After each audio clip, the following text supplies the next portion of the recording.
Ndugu zangu washiriki, takwimu zinaonyesha kuwepo kwa watoto wengi wanaoishi na kufanya kazi mitaani.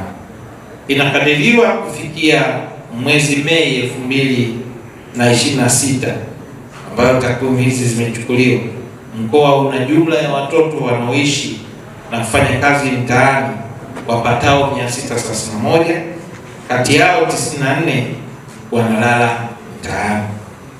Makundi haya yapo maeneo ya stendi kuu ya mabasi, stendi ndogo, stendi ya Dar Express, soko la Kilombero, Uhuru Road, soko kuu na mtaa wa Mianzini.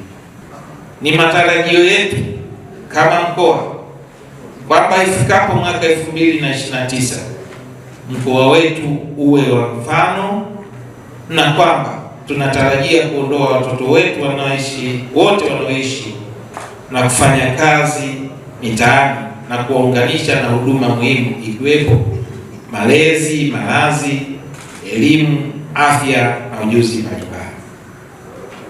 Nimemsikia mkurugenzi akielezea kwa kina malengo mahususi ya mradi ambapo watoto takriban 750 wanatarajiwa kufikiwa. Nami nisisitize kwamba maeneo yote hayo matatu yanapaswa kusimamiwa vyema, kwani ni sehemu ya utekelezaji wa afua za serikali na wadau wanakuja kuongeza nguvu ili kwa pamoja tuweze kuhakikisha mtoto wa Tanzania anakuwa salama.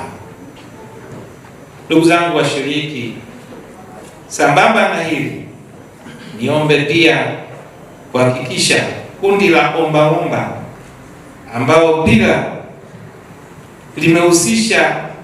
linawahusisha na kuwatumia watoto mtaani kuomba, muhakikishe linafikiwa na kuweza kuwaokoa watoto hawa ambao wanajengewa utamaduni ambao sio salama kwa ustawi wao. Mwisho, napenda kuwashukuru sana wadau wa SOS Village na kuipongeza Sekretarieti ya mkoa kwa kazi nzuri mliofanya kuhakikisha mradi huu unakuja mkoani Arusha. Naamini kuja kwa mradi huu ni jitihada za ushirikiano wenu katika kuhakikisha mkoa wetu wa Arusha ambao umebeba taswira ya nchi katika eneo la utalii na unakuwa salama. Mheshimiwa mgeni rasmi, mradi huu una malengo makuu matatu yanayolenga kuleta mabadiliko ya kudumu kwa maisha ya watoto wanaoishi na kufanya kazi mtaani pamoja na familia zao. Lengo la kwanza ni kuondoa watoto wanaoishi na kufanya kazi mtaani na kuwaunganisha na familia zao au mifumo mingine salama ya malezi ili waweze kukua katika mazingira yanayowalinda na kuwajengea mustakabali bora.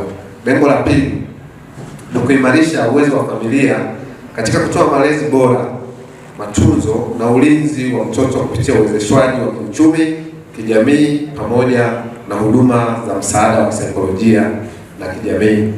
Lengo la tatu ni kuimarisha mifumo ya serikali na jamii katika ulinzi wa mtoto ili kuhakikisha watoto wanatambuliwa mapema wanapokuwa katika mazingira hatarishi, wapate huduma stahiki na haki zao zinalindwa kwa mujibu wa sheria, sera na miongozo ya nchi.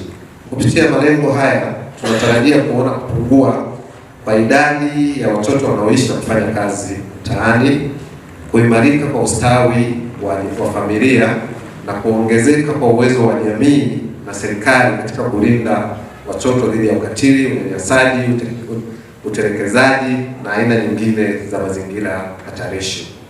Mheshimiwa mgeni rasmi, katika kipindi cha miaka mitatu ya utekelezaji wa mradi tumefanikiwa kuokoa watoto zaidi ya 1901.